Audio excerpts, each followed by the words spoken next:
You ask Tiger to solve. This deals with linear equations with one unknown.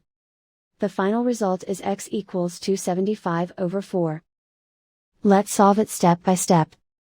Swap sides. Isolate the x. Multiply both sides by 100. Group like terms.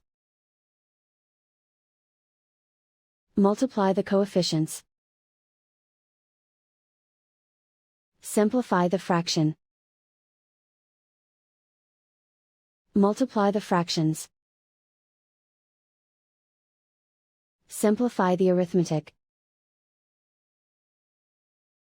And so the final result is x equals 275 over 4.